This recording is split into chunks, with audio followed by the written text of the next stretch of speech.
और मेरा वो इरादा था ही नहीं, क्योंकि मैं पहले जब आया तो मैं एज ए सीरियल प्रोड्यूसर इसीलिए आया कि मैं उन फिल्मों में ज़्यादा म्यूज़िक दूँ जहाँ पर म्यूज़िक स्टैंड अलोन में याद रहे। अदरवाइज इट वुड, तो वो तरीका थोड़ा सा गलत था, but I used to tell this to my producer directors पहले ही कि भाई आपको अगर ये चाहिए तो ये 5-6 गाने साथ में ये आपको फिल्म में फिट कर लो, और वो फिट करके वो गाने अगर चलेंगे तो मेरे दिल में ऑलवेज ये था कि it will benefit me more than just making it for the situations, because मैंने कुछ कंपोजर्स को पहले देख लिया था कि they had made such fantastic music, but एक सक्सेस की जो जर्नी होती है उनको उनका ड्यू शायद नहीं मिला, बिकॉज कहीं ना कहीं उन फिल्मों में वो एक्टर्स का, वो प्रोड्यूसर्स का, वो डायरेक्टर्स का, वो शूट का, वो मार्केटिंग का बहुत ज़्यादा हाथ था। तो इसलिए जैसे मैं ऑलवेज ये समझता हूँ कि जैसे सलमान भाई की जो फिल्में हैं उसमें मेरा कोई हाथ नहीं है, तेरे नाम हो या जुम्मे की रात हो, ये सब गाने सलमान खान कैरी कर रहा है। मैं म्यूजिक देता तो भी सुपर हिट होता, कोई और देता तो भी सुपर हिट होता, ये मैं फर्स्ट डे से जानता था, समझता था, क्योंकि कि वो अच्छा, क्योंकि he can carry anything, is a superstar. तो मेरे लिए ये था कि जो फिल्में, जो प्रोड्यूसर्स, जो डायरेक्टर्स बिल्कुल माने लोग अगर उन बहुत छोटी फिल्में हैं या उनका बहुत बड़ा कोई वजूद नहीं है, उस फिल्मों में म्यूजिक दूंगा तो मेरी पहचान बनेगी, जैसे आशिक बनाया आपने और अवार्ड भी उसी पे मिले। तो वो मेरा पहले से दिल में था, बिकॉज कहीं ना कहीं एक था कि अगर मैं अकेला आता हूँ, अगर हीरो अच्छा परफॉर्म नहीं कर रहा, मार्केटिंग बिल्कुल खराब है, पिक्चर बहुत ही छोटी है, शायद बराबर थिएटर में लगे भी नहीं, तो क्या म्यूजिक हिट हो सकता है? तो फिर मैं अपने आप को उसमें बहुत चैलेंज करता था। तो मेरे लिए ये हमेशा होता था कि यार ऐसी फिल्मों में ज़बरदस्त म्यूजिक अगर मैं देता हूं तो मैं अपना टेस्ट ऑलवेज करता था, या तो फिर तो हीरो है, हीरो तो सुपरस्टार है, वो तो कोई भी म्यूजिक चला लेगा, डायरेक्टर है कमाल चला लेगा, प्रोड्यूसर है, तो वो फिर आपका क्या है? नॉट दैट जो अच्छा म्यूजिक देते हैं बड़े बड़े डायरेक्टर्स या एक्टर्स के लिए वो कोई कम है, तो बहुत मेहनत करते हैं वो और उनका बहुत बड़ा रोल होता है, but then he is just one major team member, he is not the only one. मेरे लिए ये था कि कोई ना हो तो भी क्या वो म्यूजिक स्टैंड अलोन चल सकता है, ये मेरे दिमाग में ऑलवेज था, और वो मैंने ट्राई किया और वो लकीली चल गया। तो एक अलग तरीके से सोच थी, राइट रॉन्ग मैं जानता नहीं था, but I was always, I knew where I wanted to reach. So मुझे ऑलवेज यही लगता है कि जैसे, क्योंकि आज हम जैसे इंडियन आइडल में भी बच्चों को या जो भी यंगस्टर्स हैं कभी भी आते हैं इंडस्ट्री में, वो उनके लिए मैं ऑलवेज, मुझे लगता है कि वो रास्ता, वो अगर उन्हें पता हो कि भाई ये बेस्ट काम तो करना है, मेहनत तो करनी है, अच्छा काम करना है, वो तो गिवन है, वो तो कंपलसरी ब्लाइंड है, बट उसके अलावा वो जानना भी बहुत ज़रूरी है कि उन्हें कहाँ पहुँचना है, और कहाँ पहुँचना है तो जर्नी सामने दिख जाएगी, क्योंकि कुछ स्टेप्स आप फिर नहीं ले सकते हो। See, he has been a unique personality in the music industry of Hindi cinema or Hindi albums, who worked on a stand-alone music composer, singer. बहुत कम था उस समय, सब लोग म्यूजिक को फॉलो करते थे, सिचुएशन फिल्म को। और सबसे अच्छी बात यह कि उसके लिए स्टैंड अलोन के लिए कि बहुत बड़ी ज़रूरी बात है जो इन्होंने कही शुरू में, आपको भी समझ लेनी चाहिए। स्टैंड अलोन म्यूजिक कंपोजर के लिए बहुत ज़रूरी है कि आपके पास बहुत बड़ा बैंक होना चाहिए गाने को। मैंने सर कि 300 गाने का बैंक बनाया, मैंने खुद बना के रखे कि भैया ये नो इमोशंस हैं,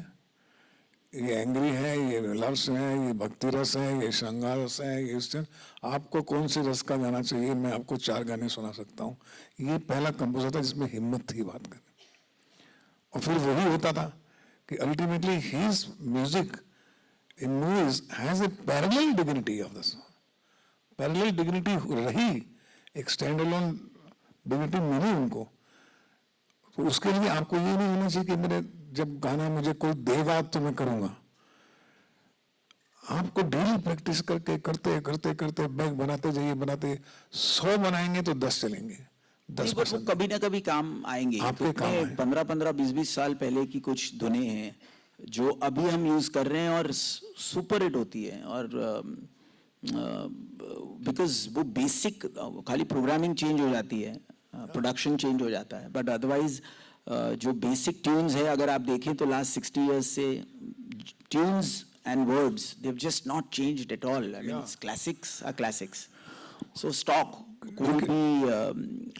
लेकिन हरीश भाई मेरे को एक बात पूछनी है आपसे जी सर। कि 70s का जो म्यूजिक था 1970s फिर 1990s का म्यूजिक हुआ अभी 2020 का म्यूजिक है यू नो 20 30 साल के बाद इन दोनों के बारे में आपका क्या टेक है कि 70s का म्यूजिक 90s का म्यूजिक और आज का म्यूजिक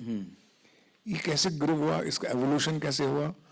और क्या what is your take on that so 70s का जो म्यूजिक है वो pure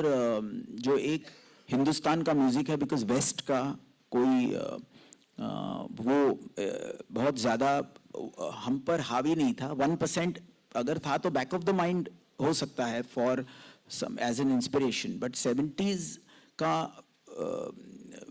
we were straight connecting to commercial hardcore films जो फिल्म का जो एक डिमांड है जो स्केल है वो हम सेटिस्फाई करते थे with great melodies perfect lyrics, great singing, but that is the era where the composers were never confused ever, or the producer or the director, because they had only 5 mainstream singers. जिन पे ही गाना आना है ऐसा है ही नहीं कि कोई और सिंगर कहीं है और ना वो सिंगर जो बहुत अच्छा है जयपुर में जन्म लेता है या कोई गुजरात में जन्म लेता है वो ये सोच रहा है उस ज़माने में कि मैं फिल्म इंडस्ट्री में आऊँगा वो सिंगिंग करता है लेकिन वो कोशिश भी नहीं करता वो जॉब ले लेता है वो काम करता है 5 सिंगर्स हैं who are ruling and they are so good तो आपका जो कन्फ्यूजन का जो दायरा है वो पूरा बदल जाता है ये 70s है कि मुझे मालूम है कि ओके मुझे लता जी के लिए एक धुन बनानी है किशोरदा के लिए रफ़ी साहब के लिए आशा जी के लिए और वो 90% वो लोग इतने ग्रेट थे कि उस गाने को वो सजा देते थे एंड देन द कंपोजर वो इतने सीखे हुए थे कि वो कंपोजर उसमें ब्यूटीफुल धुन बनाते थे एंड ग्रेट म्यूजिक 70s में आता था without any confusion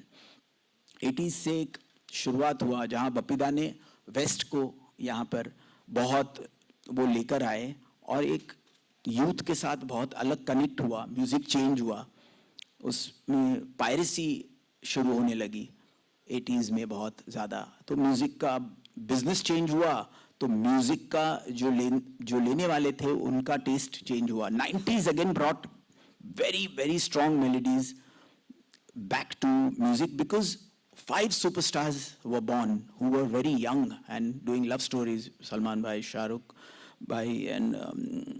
Amir Khan Ajay Devgan Akshay Kumar so these 5 young heroes came with the era of great music तो यंग हीरोज थे तो लव स्टोरीज बननी थी तो अगेन 90s का वो म्यूजिक था but 70s was all about action and drama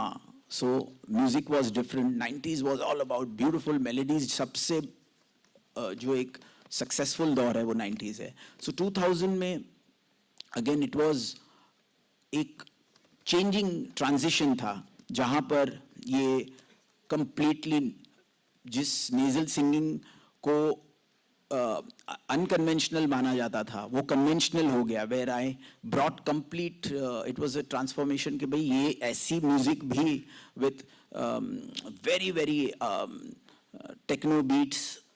club में एक आदमी है आशिक बनाया जैसा दर्द भरा गाना वो क्लब में गा रहा है और खुद रो रहा है और ऑडियंस क्राउड में चीयर कर रही है so this whole contrast of emotions was taking over and then now more and more we are inspired by the west there are 7 lakh 8 lakh singers so 7 lakh singers yeah 7 lakh singers in the market really yes and everyone wants to be a singer so wo Bollywood उसमें से मैं हूँ एक तो film industry में आज 30 या 40 फिल्में हैं उसमें जगह भी कम है तो आपको इंडिपेंडेंट म्यूजिक को ही बढ़ावा देना है और एक्चुअली उसमें your own personality because it's not music which is only going to be heard it's not going to be play back any more